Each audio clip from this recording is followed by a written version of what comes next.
Hello, friends, and welcome to Adventures in Pixieland. My name is Amy. I am an ordained minister. We are in Bible study. We are in the NIV, and we will be through 2025.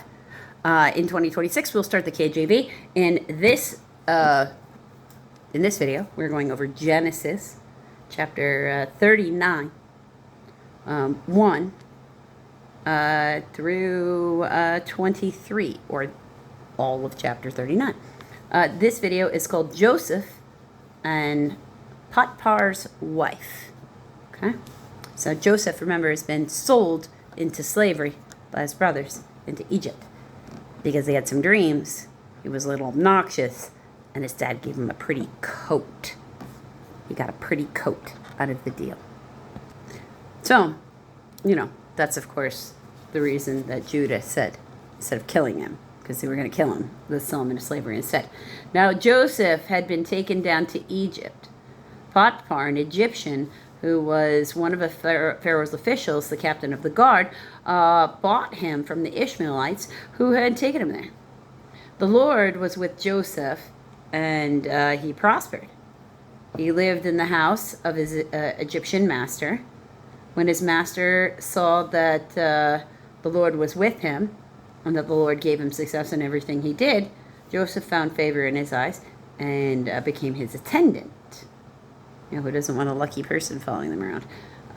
Potiphar put him in charge of his household and entrusted him to care for everything he owned. From the time he put him in charge of his household and all that he owned, the Lord blessed the household of the Egyptian because of Joseph. The blessing of the Lord was on everything that Potiphar had, both house and in the field. So he left in Joseph's care everything he had with Joseph in charge. And he did not concern himself with anything except the food he ate. He was like, well, God's going to bless this guy. I can do less work.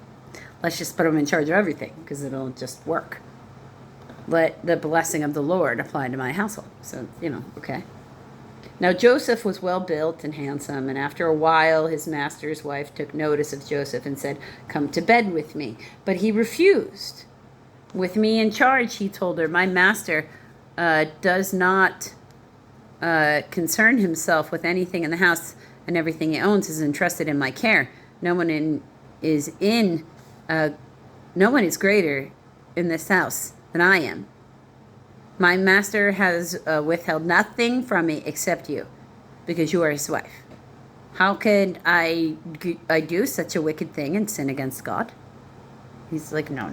We don't sleep with other people's wives. That's not how we act. All right? So, and though she spoke to Joseph day after day, he refused to go to bed with her or even be with her. So he started avoiding being around her.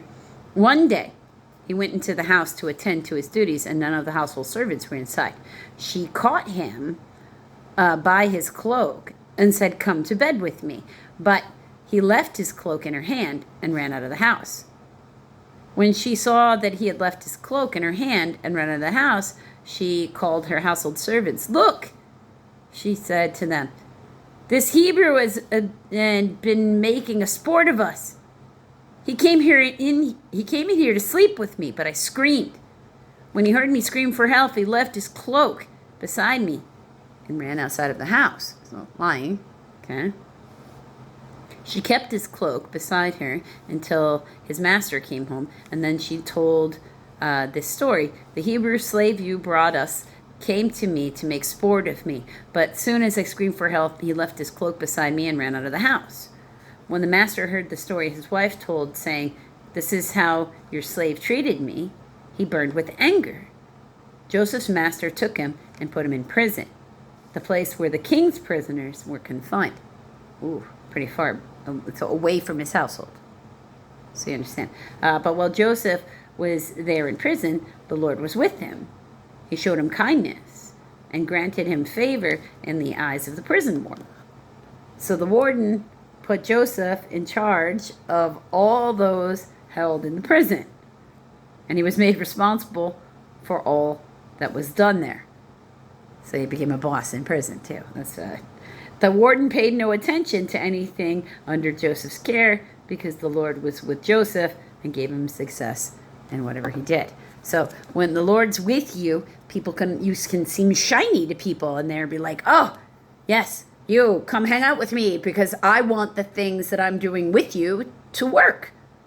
And if you're just involved, it'll work, and I can do less work. But we call that trying to reap what you didn't sow. Now, in the case of a boss-employer situation, there is a certain level of that does go on in any business. They need to be able to pay you, so whatever your labor costs, their product has to cost more, so they can pay you, and the materials, and the whatever else is involved there, because that can mean a lot of different things to a lot of different businesses. So a certain amount of that already occurs just by working for another person, because you're not just reaping in all the profits yourself, but you're also not putting out all the materials. So it's not really an unfair exchange. Toil for your labor is not unfair as long as you're, being paid what is the proper amount for whatever job it is that you have. So, yeah, people are going to notice when the light of the Lord shines on you or through you. Either one. But make sure that you're keeping good people around you so they don't just try to use up all your good luck and then run off. Because that's no good either.